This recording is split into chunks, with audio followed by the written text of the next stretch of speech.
Assalamualaikum warahmatullahi wabarakatuh. Nama saya Gunawan Ashraf Fadil Rahman. NPM saya 41182191180063. Di sini saya ingin mengerjakan tugas UAS penjas adaptif. Ya, yang pertama itu adalah pengertian tunanetra.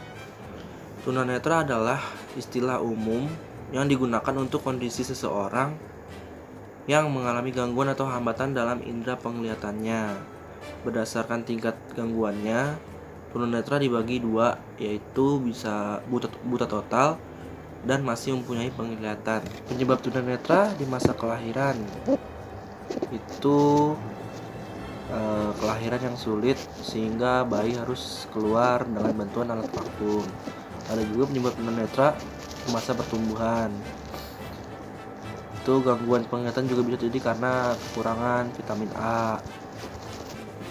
Ya, lalu ini adalah beberapa metode pendidikan yang bisa diterapkan bagi anak tunanetra. Yang pertama ada metode ceramah, yang kedua metode tanya jawab, tiga ada metode diskusi, empat ada metode sorogan, yang kelima metode bandongan, dan yang keenam ada metode drill.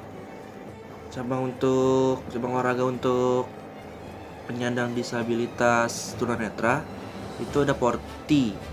Ini merupakan wadah bagi penyandang disabilitas tunanetra agar bisa berolahraga layaknya orang normal.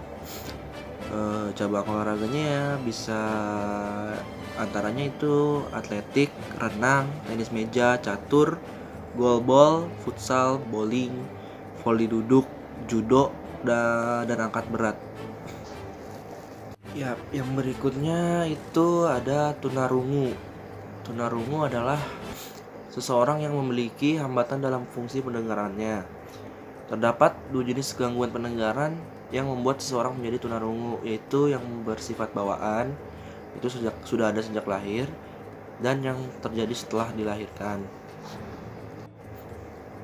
Ya, penyebab tunarungu itu ada tunarungu bawaan, bisa disebabkan oleh mutasi genetik, keturunan dari orang tua, atau terpapar penyakit ketika masih di dalam kandungan. Sedangkan tunarungu yang terjadi setelah lahir biasanya disebabkan oleh paparan suara keras dalam jangka panjang, usia, cedera, dan penyakit tertentu, misalnya infeksi. Dan terdapat 3 metode pengajaran untuk disabilitas tunarungu. Yang pertama itu belajar melalui membaca ujaran atau bisa disebut speech reading. Yang kedua, belajar bahasa melalui pendengaran. Lalu yang ketiga, belajar bahasa secara manual. Dan ada 5 cabang olahraga untuk penyandang disabilitas tunarungu. Yang pertama itu wheelchair, basketball. Lalu ada berlayar, terus sepak bola, dan adaptif snowboarding. Ya, yang berikutnya itu adalah tunawicara. Tunawicara merupakan suatu kelainan baik dalam pengucapan artikulasi, bahasa maupun suara dari bicara normal, sehingga menimbulkan kesulitan dalam berkomunikasi lisan dalam lingkungan. Penyebabnya tunawicara ini yaitu trauma kepala, adanya tumor pada otak, stroke atau dementia, juga dapat menyebabkan speech impairments pada orang dewasa.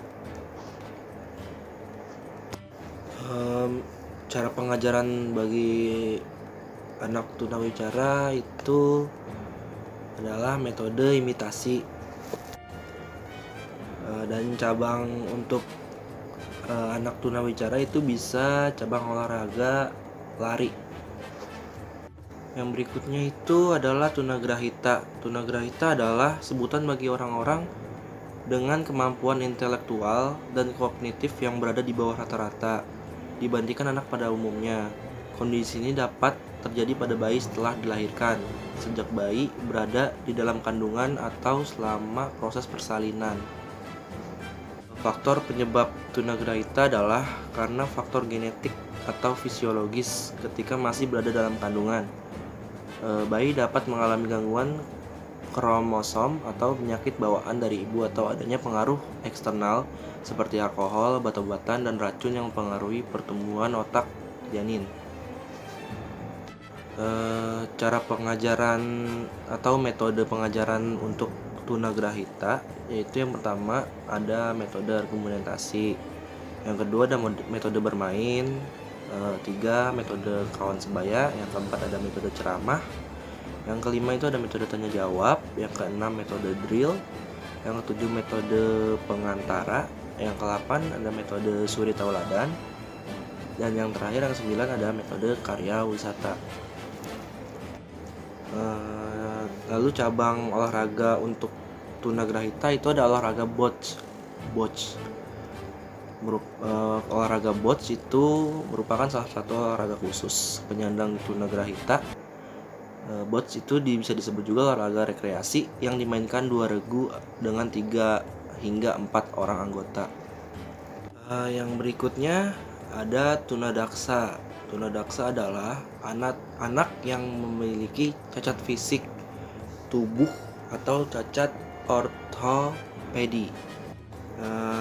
Faktor penyebab tunadaksa itu akibat dari polio, kecelakaan, keturunan, cacat sejak lahir, kelayuan otot, peradangan otak, dan kelainan motorik yang disebabkan oleh kerusakan pada pusat syaraf.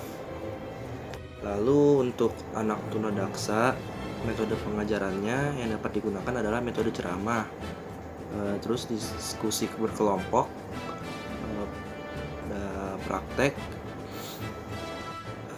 dan ada pun cabang olahraga untuk anak tunadaksa yaitu atletik, bulu tangkis, renang, goalball, dan sepak bola.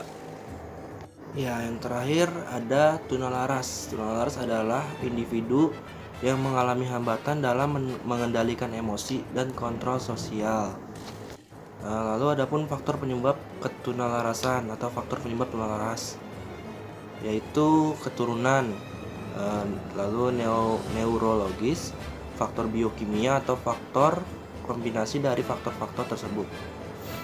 Lalu ada faktor biologi, dapat terjadi ketika anak mengalami keadaan kurang gizi, mengidap penyakit, psikotik, dan trauma atau disfungsi pada otak. Metode pembelajaran yang baik untuk anak tunalaras yaitu adalah metode bermain. Lalu ada cabang olahraga untuk anak tunalaras yaitu berkuda, yoga, jogging atau lari, dan bowling.